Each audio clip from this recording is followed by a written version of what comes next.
It was during my term as district attorney that I received the letter, and it has haunted me ever since. Of course, during my occupation of the office, many letters came, oddities of confessions, threats, warnings, appeals, but I soon forgot them. However, the letter I received from Philip Kruger seared itself into my subconscious mind as relentlessly as aquafortis bites into metal. If I am to make any sort of coherent tale out of this, it would perhaps be best to give you the facts at once. Believing him guilty, I had prosecuted and convicted Philip Kruger on a charge of murder. He was a young medical student, apparently of more than ordinary ability, who had killed another student named Lucian Alvarez, his roommate. These two young men lived together in an unsavory rooming house on the Lower East Side, to be near the university clinic, and one night Kruger had hit Alvarez a fearful blow on the head with a chair, killing him instantly.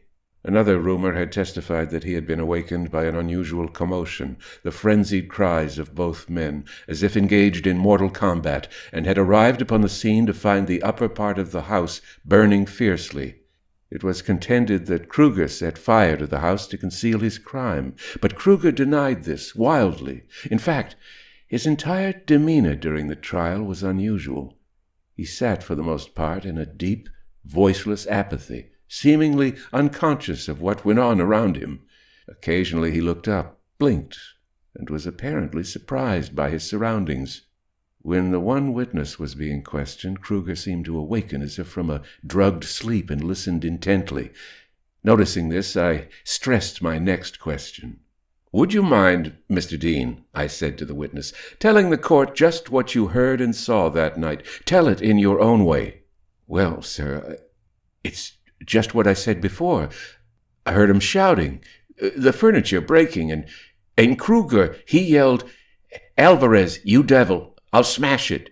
"Object," snapped the attorney for the defense. "The witness is using his imagination and presuming to look through the floor. How could he know it was the defendant talking? I move that reply be stricken from the records." "I recognized his voice," responded the witness dryly, before the judge could sustain or overrule the objection. I cautioned the witness and asked him to continue, the attorney for the defense asking an exception. "Well," continued the witness maliciously, "I recognized the voice of Alvarez yelling, 'Stop! For God's sake, don't!' And then there were sounds as if someone was smashing things with a baseball bat." "Yes, go on. Then what happened?" "Well, I ran upstairs and the place was ablaze. Looked like gasoline had been spilled all over and half the room was burning fiercely." The prisoner jumped to his feet suddenly. "It was that damned liquid!" he cried wildly. "Alvarez made it, and it spilled.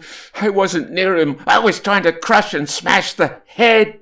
He stopped abruptly, his eyes glazed with some unspeakable horror, and he threw up his hands as if to ward off some fearful spectre, and collapsed. There was a recess after this. Although the evidence was purely circumstantial, it was overwhelming. True, no one had actually seen the crime committed, but I got a conviction, not the maximum penalty. The jury gave him life imprisonment. Then, on a technicality, his attorney appealed for a new trial, promising new evidence by putting his client on the witness chair, something that Kruger had refused to do before. It was during this period, while Kruger was in jail, that he must have written the letter. I could not verify all of his statements because the upper part of the house where the two students had lived was utterly destroyed by the fire, but I did find enough charred bones to make the explanation in the letter possible. But then there were so many pieces, scorched and burned, deformed by the fierce blast of the chemical blaze, so as to make certainty impossible. As the matter stands now, I don't know if Kruger was guilty or mad. I know little of the things he wrote me about. I place the case before you, without comment, for judgment. Here is Kruger's letter. Even though you, as district attorney, have convicted me of a crime I know nothing about, I feel that you acted in all honesty, that you are an upright, honest man, a servant of the state, sworn to do your duty. But there are many things connected with this case that I could not tell in a courtroom. Not in the white light of day, although I intend to take the witness chair at the next trial, if I get one. And I don't always remember just what happened that night. Sometimes I fear that I am losing my mind when I do recall the vivid horror of that night. Let me tell you the whole story as it actually happened, and let me say here that everything I write in this letter is true. So help me God. As you know, Alvarez and I had been living together for a year. We were the best of friends. We had much in common, both being interested in revolutionizing the pharmaceutical world. Alvarez, I confess, was far my superior in every branch of science, knowledge, and imagination. He was a genius, nothing less, but a genius with a satanic tendency, a morbid, devilish humor. His idea of something funny was to put a smoldering pipe into the grinning jaws of a human skull we had in the room, cock a cap jauntily over one vacant eye socket, and grin at the grotesque combination. "There you are," he would observe. "Old man Death on a holiday. Looks like a smoke makes him grin harder, doesn't it?" Wonder what he would say if there was still a brain in that cranium. Then he would turn to his enormous heterogeneous collection of bottles and jars and begin his never-ending experiments in flesh culture. Ever since the remarkable researches and revolutionary discoveries of Dr. Gesso had been made public, Alvarez had undertaken a similar effort with astonishing results. He concocted a formula wherein the growth of living cells had become a fact. Naturally, this uncanny achievement filled both our minds with dreams. But Alvarez stopped short of nothing. Even the rebuilding of life itself began to seem a certainty to him. In all this, I acted purely as an intelligent assistant. He had jars of strange saline liquids in which he kept chicken hearts beating for months. He had a culture of paste that smelled to the high heavens, where he tried to create an original life cell, like the ancestral amoeba in the primeval morass. "Life," he would say to me, his thin, eager face glowing, "is eternal. The living cell goes on. The natural law of conservation of matter is greater than the thing we know as death. Look at that chicken heart. The chicken is gone, but the heart beats on." He thrilled me as his voice, eager, intense, rose, but I was always uneasy. It was soon after this that he concocted the terrible liquid that he called flame. "There," he shouted to me, "there, it's sunlight and earth and the crucible for gestation." "Oh, nonsense! What's the formula?" "Formula? Wait till we try it, then I'll tell you.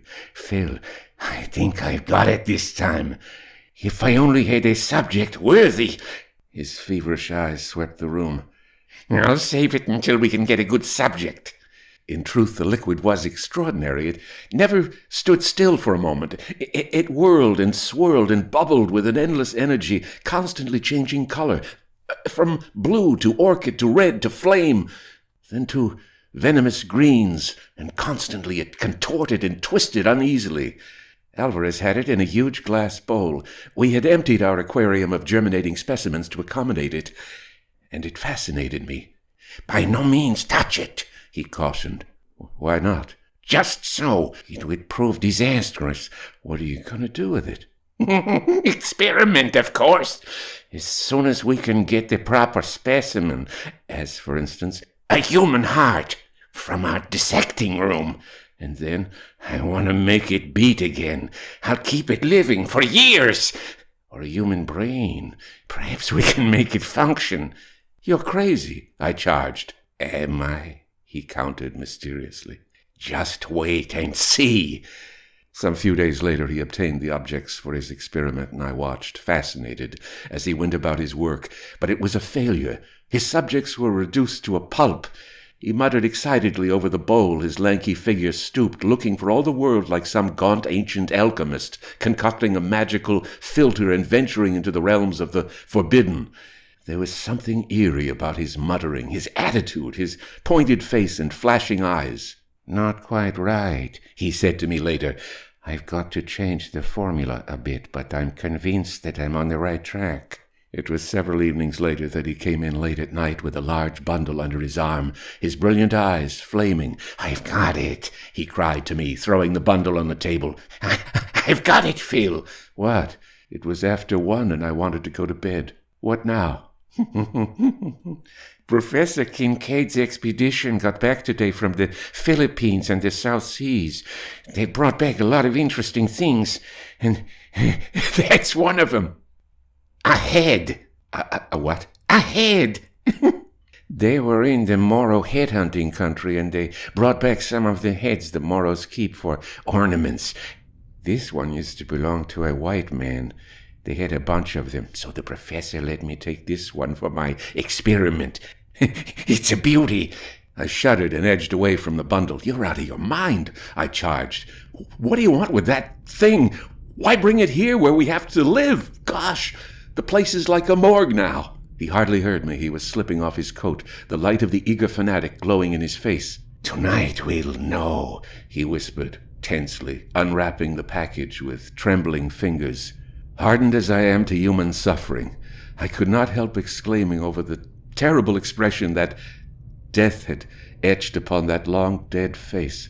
The utter paralysis of sheer fascination fettered my eyes upon the head of what had once been a white man before the Moro headhunters had decapitated him. Alvarez took it in his hands, gloating over it, flashed me a triumphant look, and slowly immersed the head in the mixture he called flame. Seen through the translucent writhing liquid, it took on a still more sinister aspect. But nothing happened. We sat and watched in silence for a disquieting hour. Alvarez intent, muttering. I, fascinated at first, finally walked away to get a cigarette. Alvarez followed. His nervousness was apparent, and he hungered for the solace of nicotine fully as much as I did. Then a peculiar impression that I was being observed obsessed me. We both whirled around at the same moment and stared, awestruck. The eyes of the head had opened. My heart thundered suddenly, and the flesh seemed to creep down my back. I stared, uncomprehendingly, and a shout came from Alvarez. "It's working!" he cried, and ran to the bowl. I shambled over as if in a trance. Some prescience of violences unutterable, of horrors unspeakable, swelled my tongue and constricted my throat. The cigarette fell from my fingers, unheeded. Entranced by some incomprehensible force, I watched the head in its turbulent bath, and to my excited, overstrung nerves it seemed that the eyelids flickered. Alvarez crouched in front of the glass bowl, like a huge frog, intent, his lips moving. I stood rooted to the spot, unable to voice the agitation that threatened to overwhelm me. And a remarkable thing happened. I swear it, Mr. Breckenridge. A contortion swept the face in the bowl, and the eyes, they seemed full of an evil intelligence, turned to Alvarez. The lips trembled as if something audible was going to issue from them. Panic possessed me. Alvarez had discovered something epoch-making. "It's working!" The sibilant whisper came from his lips. He motioned for me to come nearer. "Come here! Watch! The head will live, and it will tell us everything." "What?" I cried out in sheer fright as the eyes left Alvarez and swung to meet mine. I saw reason in their depths. I tell you, and my flesh crawled and my skin prickled as the lips began to writhe and contort themselves in an apparent effort at expression. It was uncanny. It defied every natural law, but there it was! Alvarez reached into the bowl with his metal forceps and raised the head until only the ragged neck was touching the solution. Here he perched it on a cross member of glass he had rigged and stepped back. The eyes glowed. The lips seemed to be making a Herculean effort to speak. Color flowed in the gaunt cheeks, and I saw the throb of a vein in one temple. Mute, hardly believing my eyes, I watched, too frightened to speak or move. "Talk!" commanded Alvarez in a high, thin voice. "Talk, damn you! Who were you? What's your name? Can you hear me? Can you understand me?" The face glowed redly, as with bursting blood. The lips snarled away from the fangs of teeth, and by the gods, a sound came from the mouth. Not of vocal cords or lung pressure, but a chuckling so eerie that my blood froze in my veins. And then, as Alvarez, stunned, fell back a step, the head seemed to sway slightly, as with some mighty effort. A cold perspiration broke out over my body, and it seemed to me that I could not breathe. Alvarez was pale as chalk, but the zealot triumphed. "It will live!" he shouted like a maniac. It lives, Phil. See? I can make it live. And I will make it talk. I'll take the vocal cords from another body and make them function with this head. I can do it. I know I can. The head contorted its features convulsively. The eyes rolled from Alvarez to me in an agony of inarticulate pleading, fear, pain. And something snapped in my brain like the bursting of a bomb. I picked up a chair and flung it, panic-stricken, at the head. Words poured from my lips. "Alvarez, you devil!" I shouted. Beside myself, "Don't let me smash it." "Stop!" he cried wildly. "For God's sake, don't!" But a frenzy of fear possessed me. I picked up another chair and struck blindly again and again. Suddenly, I saw Alvarez on the floor, quiet, as if dead. The head lay in a corner and the flame bowl was broken. The liquid ran like a red stream of fire toward the head.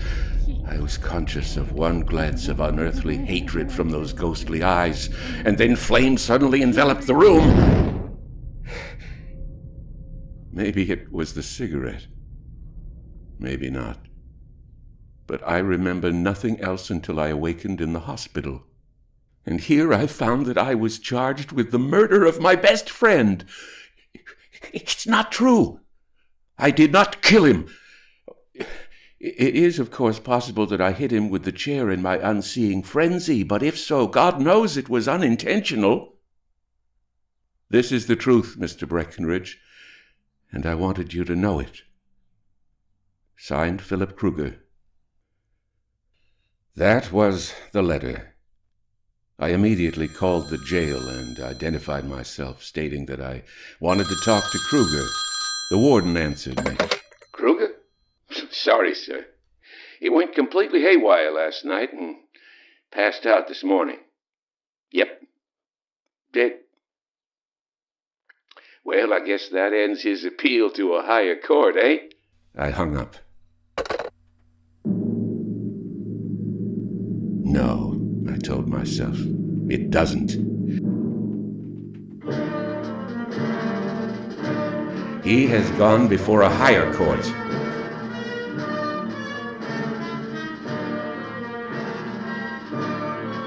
The Weird Letter, also known as The Head, written by S. Gordon Gurwit, read for you by Edward E. French.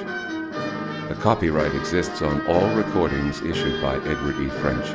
Inquiries should be addressed to email edwardfrench06@hotmail.com. Good night.